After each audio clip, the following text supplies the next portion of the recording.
Hey guys, Jay here, and this is my F1 fantasy team for the Italian Grand Prix. Let's get into it. So first of all, just recapping the Dutch Grand Prix, I did join the Aston Martin hype train. Got 217 points with a 3.6 rise for Team 1. Team 2, unfortunately, I went with Norris as my times 2 driver, which backfired quite heavily. Team 2 coming away with 162 points with a 2.9 million budget rise, and then Team 3 with 199 points and a 2.5 million budget rise. Now, the impact that had on my league ranking was that Team 3 and Team 1 did climb the ranks, Team 2 dropped. This seems to be the theme of my season. My teams tend to keep overtaking one another, especially Team 2 and Team 3. I think the way it's going, top 25k is the top 1%, which is my goal. I think realistically, I'm probably hopefully looking at top 20k, hopefully higher. I think Team 3, top 25k if I'm lucky. Sorry, Team 1, I mean. But yeah, I'm falling pretty far behind.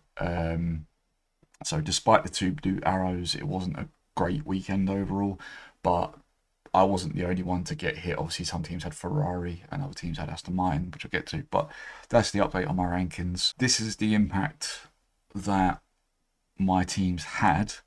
So this is Team 1. So like I say, 217 points. I had McLaren, Aston Martin, Piastri times 2, Stroll, Alonso, Bortoletto, Lawson. Transfer-wise, I brought in Alonso for Bearman, Bortoletto for Hulkenberg, Aston Martin for Ferrari. That gave me a plus 23 on my transfer impact, but as you can see, Bearman coming away with 27 points, so I lost out a lot in terms of drivers, but with Aston Martin claiming a lot more points than Ferrari due to the double DNF, it kind of evens itself out in a way. And you can see that again, my global rank, I did go up just outside the top 1%, trying to get in there with Team 1. With Team 2, I had McLaren, Aston Martin, Norris as my times 2, Piastri, Stroll, Alonso, Lawson. I went with Norris as times 2 because this was my best team and I wanted to take that punt. Obviously, it backfired.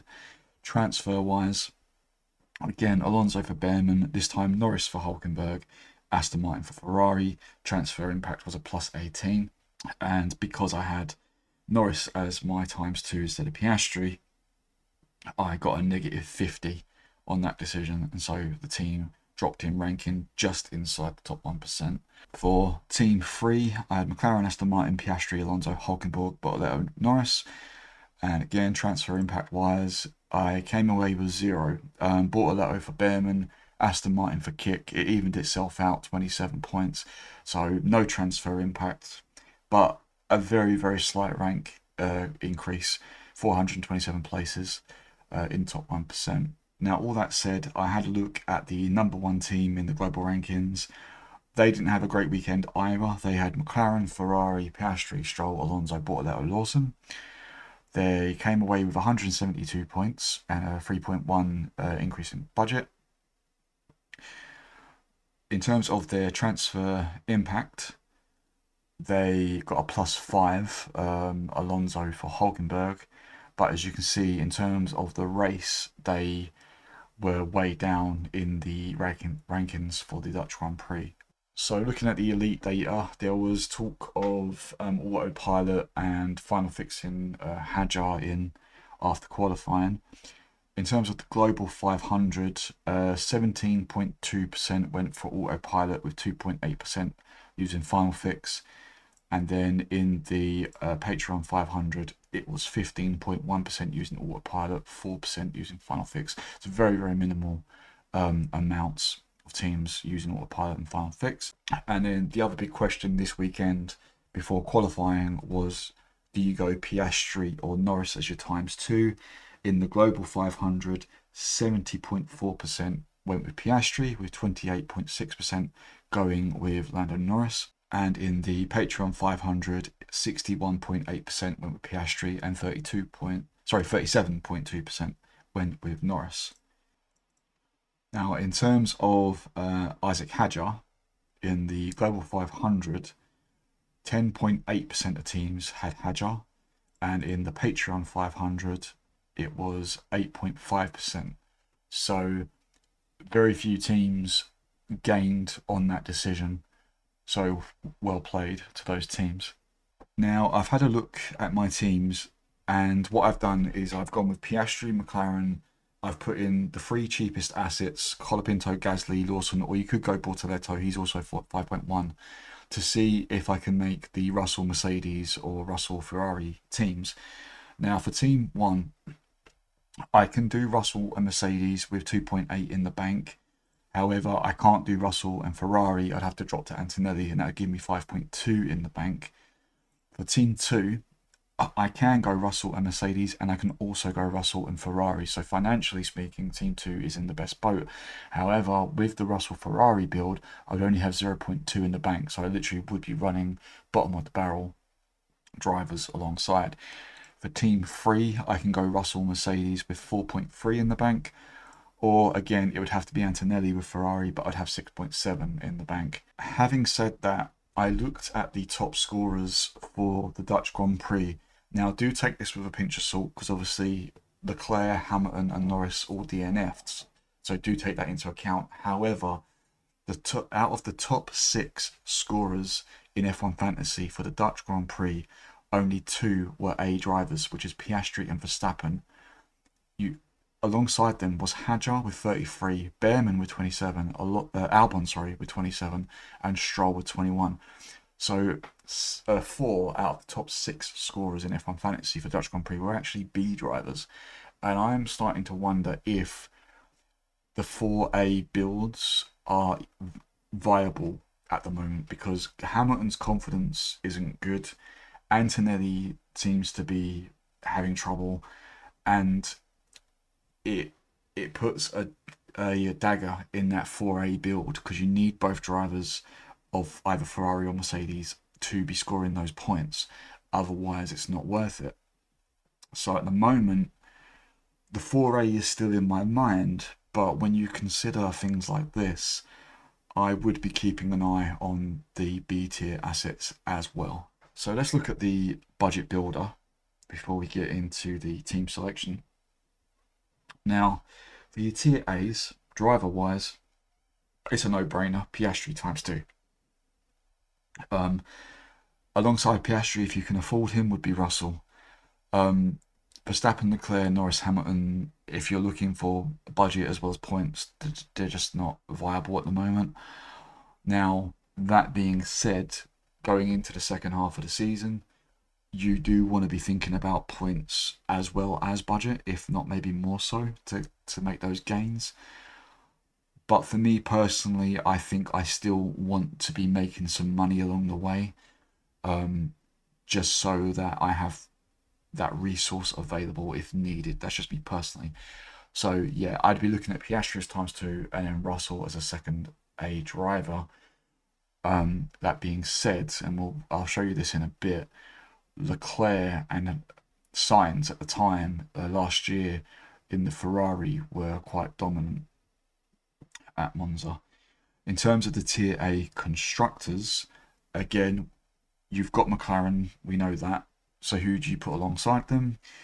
Well, after the double DNF in the Dutch Grand Prix, I'd be looking at Mercedes or possibly even Red Bull if Tsunoda looks okay.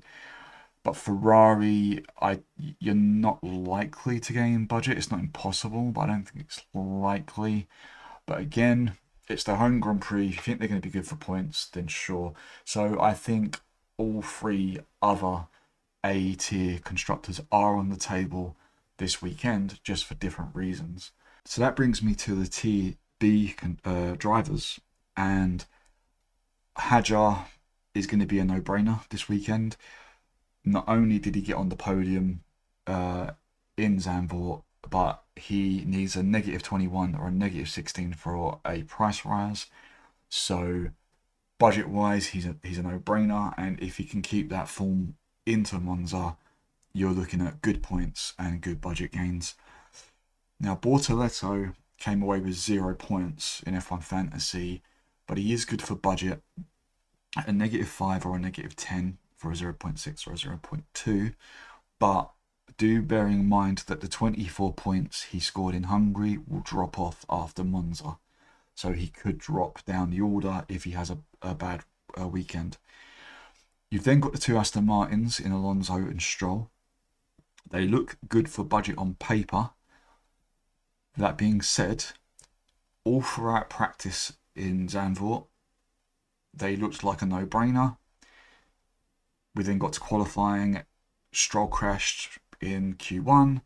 Alonso, correct me if I'm wrong, qualified Q10, I think. And then the race at the start, it wasn't looking good. I remember thinking, damn, why didn't I go with Ferrari? Because originally for Team 1, I was going to go Ferrari over Aston Martin, just to be a bit safer. But that said, on paper, right now, Alonso and Stroll do look good for budget and possibly for points. So I wouldn't rule them out, but I would obviously be a bit wary of Stroll, mainly. Albon is another option, and 4 points for a 0.6 or a -7 for a 0.2, but he is going to cost you 11.8 million. So unless you've got a really big budget, I don't know if it's going to be viable with Albon. And then you've got Lawson. I don't know if Lawson will get a 0.6 at 9 points, but 4 points for a 0.2. He's 5.1 at the moment because he got the 0.6 rides, so he's still technically at bottom of the barrel. So if you want to save money, if you've got Lawson in your team already, it's not the worst thing to keep him in your team. But those are the top 6 that I'd be looking at if you want budget gains as well as possible points. But again, I would bear in mind that with Bortoletto and Lawson coming away with 0 points in F1 Fantasy this weekend, their 24 and 10 points respectively in Hungary will drop off, so they could fall down the order after Monza. So if you take them out of the equation, you'd be looking at HAAS, Alonso, Stroll and Albon. Albon and Stroll, for me, are getting expensive, but if they're in your team or if you can afford them, if they look good, worth a punt. More so Albon than Stroll, I would say, being in the Williams. And also just because Stroll is Stroll. But otherwise, everyone else, you're taking that risk for points rather than budget. In the Tier B constructors, there's a lot more option. There's a lot more safer option, is probably a better way of saying it. Aston Martin need a -43 or a -53 for a price rise. Racing Bulls look good now, -24 or -35 for 0.6 or 0.2. Sauber are back in it, -13 or -22 for price rise, and then Williams need a -1 or a -15 for a price rise. Williams coming away with 35 points in Zandvoort, and if Williams do as well as they have done in previous years in Monza, they could be a good pick for this weekend as a B tier constructor, so do keep an eye on them. In terms of points dropping off from Hungary, there's no concerns really. I think everyone's okay. Kick would probably be the weakest, having only 14 points in Zandvoort. But otherwise, they would be the 4 teams I would look at. HAAS as an outside option, Alpine I wouldn't consider. So where does that leave me with my team? So this is my team 1, and it got a good budget gain this weekend, but it still has the least budget. Now, as things stand, I'm very skeptical about making any early decisions. The only thing that stands out to me right now would be Stroll. I think I would drop Stroll, and I would go for Isaac Hadjar, just for obvious reasons. That would be one transfer, and then I could carry a transfer into Azerbaijan, or if Mercedes or Ferrari look good, I could drop Aston. I could go Ferrari or I could go Mercedes. Now, that would be my 2 transfers.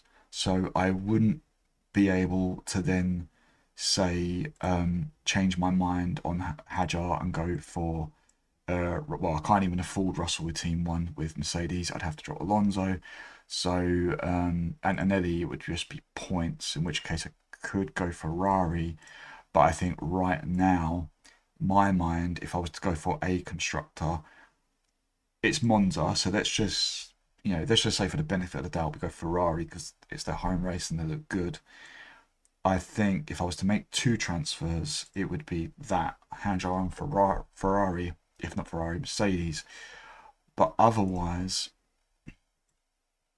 right now, I would be keen to stick, watch free practice, and then see how I feel with Ferrari, Mercedes, and all the B tier drivers. Like say, the only one I'm kind of confident on right now is dropping Stroll for HAAS. I think that's the only one that I'm confident in right now.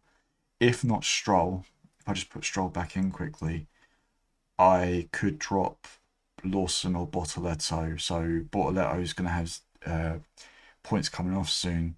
So let's just say Bortoleto for argument's sake. Again, I could go HAAS, but I think right now, I would probably do that and carry a transfer into Azerbaijan. It just means I do take that risk with a B tier constructor points wise. Now for Team 2, I've got my biggest budget. Now the first thing would be obviously Piastri would become my ×2 again right now, and I'd drop Norris. I've only got 2 transfers, so at the moment Norris would go, and then let me see, I don't think I can do this, but let me just check. Russell, drop Aston. It's not enough for Mercedes, so I wouldn't be able to go Russell. Let's put in Mercedes for a second because they're cheaper. Leaves me at 18 million. I could go Antonelli if he looks good for points. I'm not fully confident. I could go Albon. It's an option. In fact, I could even go Albon with Ferrari. But again, I've got Stroll, which I am not feeling confident in right now. If I drop Stroll, I got 11.1, which isn't enough for Albon, but it is enough for HAAS. That would be one transfer, but again, I'd want to drop Norris at the moment. So I could do something like this, or if Leclerc or Hamilton look good, if I want those points, but I think right now I'd sway towards Russell. It's a tough one because the budget's there. It's just I don't know who I'm confident in. Or if Norris looks good, no, I can't. I'm short on Albon. Could do that. 17, that's not going to be enough. So it's a hard one. I'm a bit stuck with Team 2 at the moment, to be honest with you.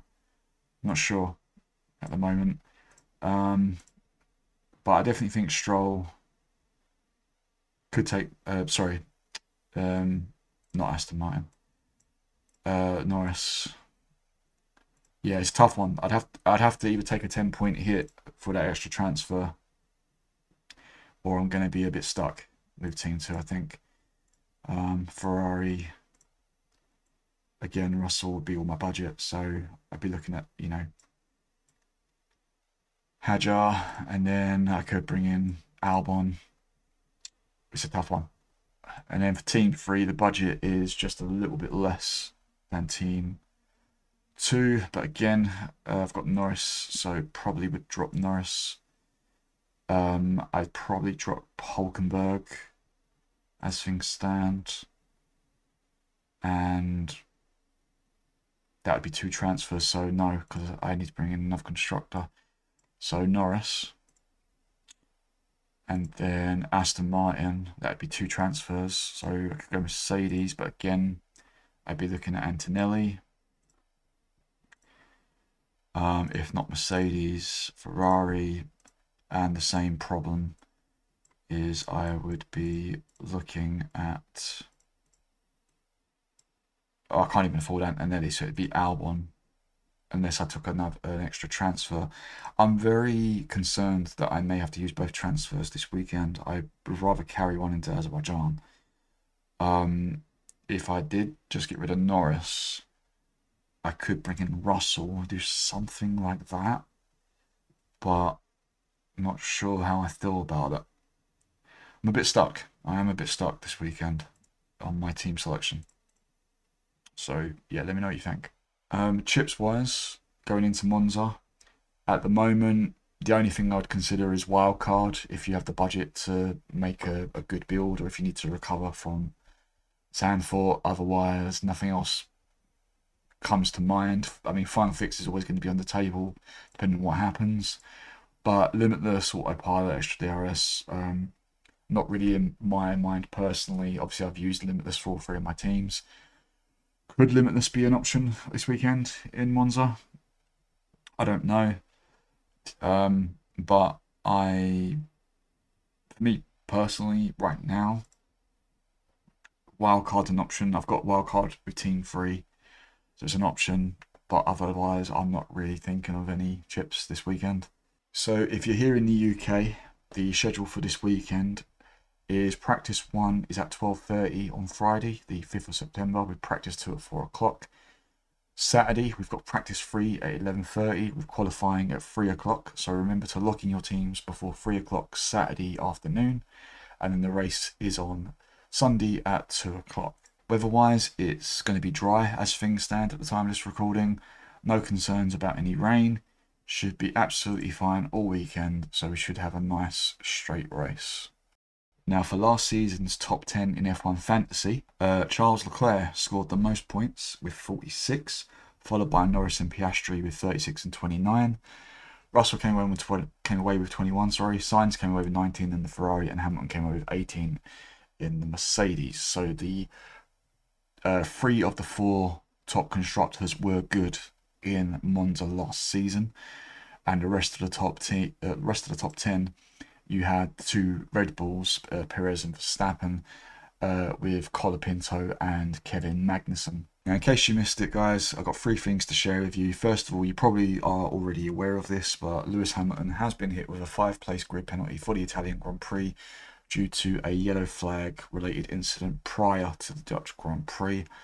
I'll put a link in the description below for the article if you want to have a look yourself. Secondly, I'm a McLaren fan, so I get the emails, and next year they will be known as McLaren MasterCard Formula 1 team. MasterCard sponsoring McLaren in the 2026 season. And Max Verstappen, obviously he got 2nd place at the Dutch Grand Prix, but it wasn't his only trophy this weekend. His GT3 Aston Martin racing team, Verstappen.com, coming away with the Gold Championship for 2025 in the GT World Challenge Europe. It was a 3-hour race at the Nürburgring. If you want to check the race out for yourself, I'll put a link to the race down below on the GT World YouTube channel. Finally, guys, we come to GridRivals, and I had a good weekend in GridRivals. I scored over 1,000 points and came away with a whopping 4.1 million budget rise.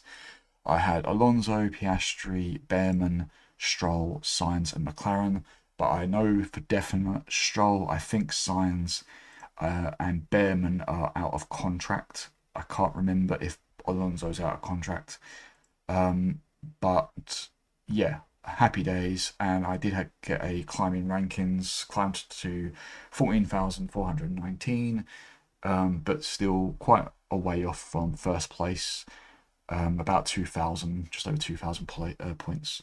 And that's it from me, guys. That is my Italian Grand Prix team selection video.